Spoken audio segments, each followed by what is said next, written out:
All right, so this is the challenge problem for Module 9. We are going to be attempting to do generator action with just the tools we have available right now, instead of using the Module 10 formula, which is Faraday's law. So initially, we are going to have a loop of conductive metal, and then we're going to have a magnetic field. Now, for motor action, we know that the magnetic force on each individual charge is equal to the velocity of that charge and the cross product with the magnetic field itself. And then since our current is just a amount of charge per unit time, we can move the per time aspect of velocity over to the charge, which will give us a current times the length that it's going along with the cross product of our magnetic field. This eventually ends up giving us that the force on the wire must be perpendicular to both the length of the length vector of the wire and the magnetic field vector. So the only way it can do that is for this side of the wire. We have our right-hand rule, we have our length, we have our velocity, our magnetic field going to the right, so therefore our thumb goes into the page. So, and on the other wires, since the current is going the other direction, it's going to be out of the page. Now, there's no net torque on the loop, so it stays in place, but it rotates counterclockwise. Now, that does give us a torque. So we have our definition of torque, which is the radial vector cross product with the force vector. So we use our right-hand rule for torque and with the clockwise direction, and we get torque is up top. It goes to the top of the page. And then since our actual radius is going to be our d, I've just labeled this length d right here. So this is length d, and so our radius is going to be d over 2. So our total force is just going to be the absolute values or the magnitudes of our force on the right loop added with the force on the left leg of the loop. So doing all of this, we're going to end up getting that our torque is equal to our radius and then 2 times the value we get for our force, which is IL and then sine of ILB, sine of the angle between them, because that is the definition of a cross product. After we get all of that, we're going to get our torque is equal to I times the leg that is perpendicular with the magnetic field times the leg that is parallel with the magnetic field times the magnetic field itself and the sine of the angle between them. Doing a whole bunch of math, we end up getting our torque equation that we found earlier, which is that the number of turns times the current applied to it times the area of the loop times the magnetic field and then the sine of the angle between them. And then we label this vector as mu, and mu is out of the page. So mu goes along with the current. You can use a right-hand rule, and since the current is going clockwise or counterclockwise around the loop, our mu vector is going to be out of the page. Mu vectors want to normalize, so the mu vector is going to turn clockwise and try and become parallel with that magnetic field. Now,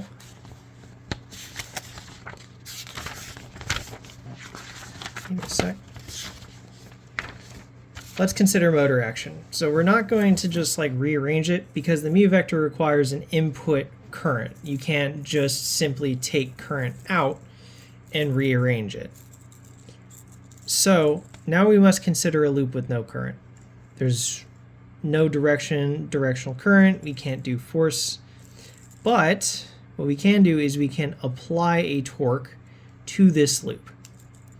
It's just going to be the same loop. D is the parallel length, and then C is the perpendicular length. Now, when we rotate that loop, we're going to rotate it clockwise. We're going to rotate it clockwise.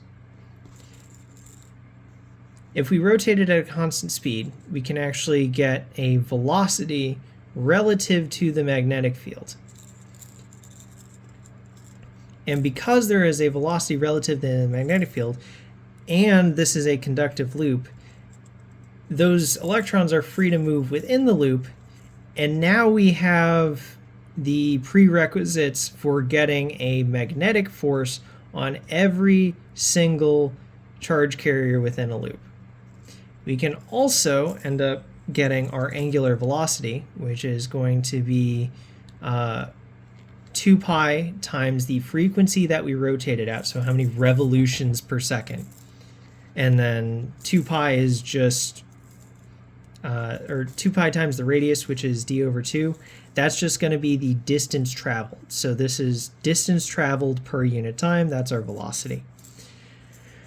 Now once we flesh everything out, we get that the magnitude of the magnetic force on each individual piece of, at each individual charge carrier is the charge, the amount of charge that the charge carrier holds times the length vector parallel, pi, frequency, and then our magnetic field and the sine of the angle between them.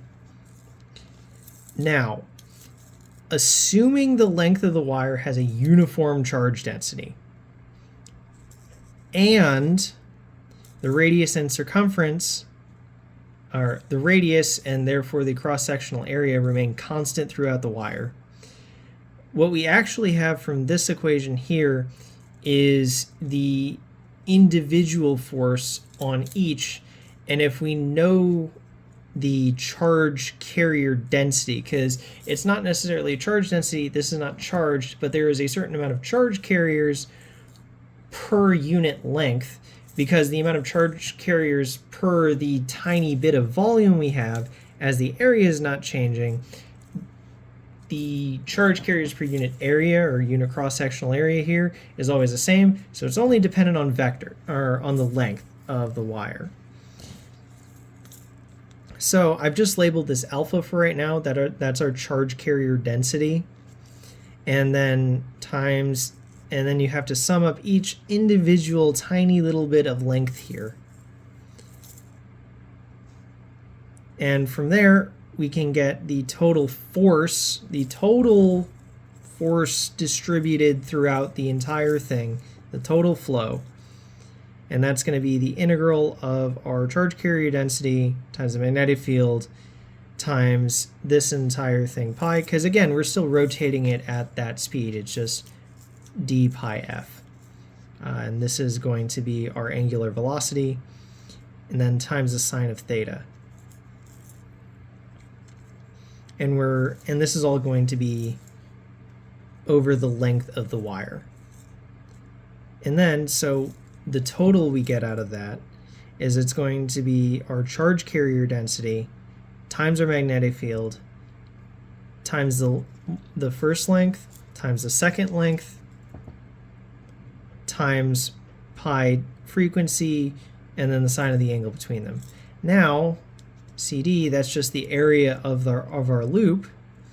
So now we can simplify this down to the force, the amount of the total magnetic force is going to be equal to our charge carrier density times pi frequency times our magnetic field times the area of the loop times the sine of the angle between them. Now here comes the funky bit. So this entire thing kind of just fell out of me attempting to get something useful. I realized when I went into this that I wasn't prepared for how much I needed to do. I thought it would be a fairly simple plug and chug formula in order to get this, because getting torque out of a motor was fairly simple using these equations. That was not the case. So now comes some of the funky bits. I'm not entirely sure if these are correct, but they make logical sense to me.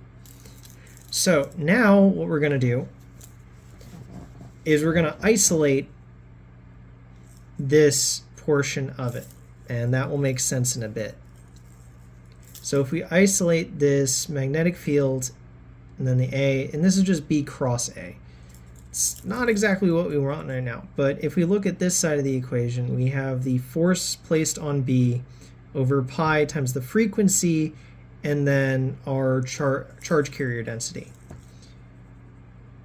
So now let's actually do some unit analysis. So our force is kilogram meters per second squared, that's a Newton, times 1 over our inverse seconds, because that's on the bottom. And that's just a frequency, because we have revolutions per minute, but revolutions isn't a defined unit, so this is just a per seconds unit. And then times our alpha is actually interesting, because that is our coulombs per unit length. Our charge, and I understand that these aren't, the charge carriers aren't actually, like, they're there. They have a charge in and of themselves, but the overall wire is not charged. I want to make that very clear.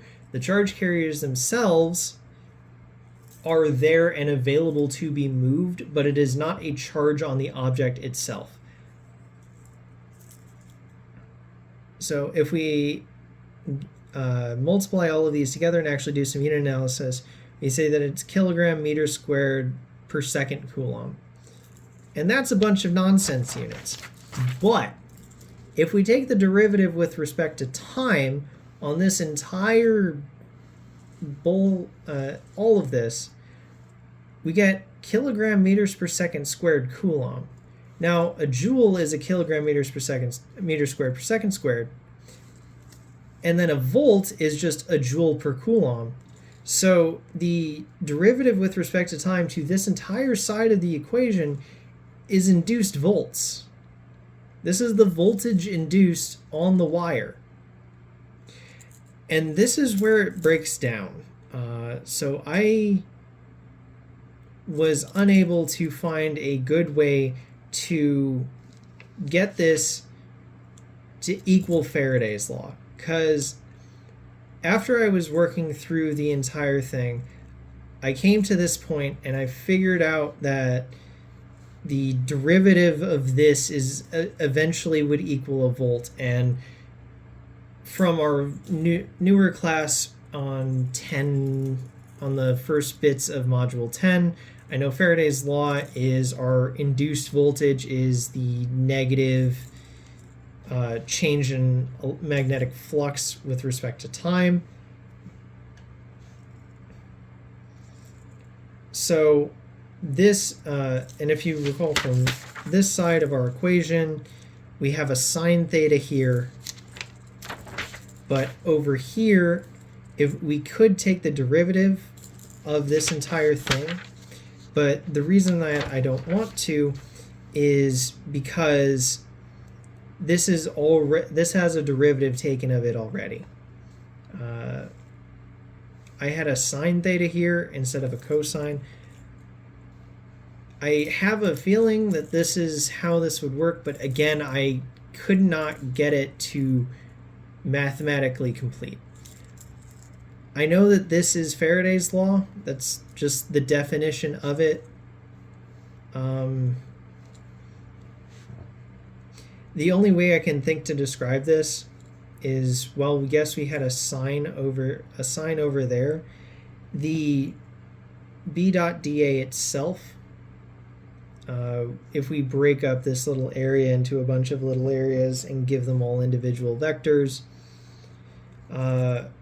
B dot dA, that's just the definition of magnetic flux. We can say that's Faraday's law, and that's how we get induced voltage out of a loop by inputting a torque.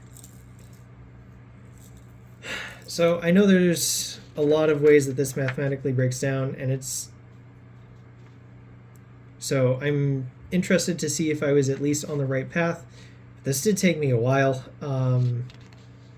so I hope that is good, and I'm going to submit this.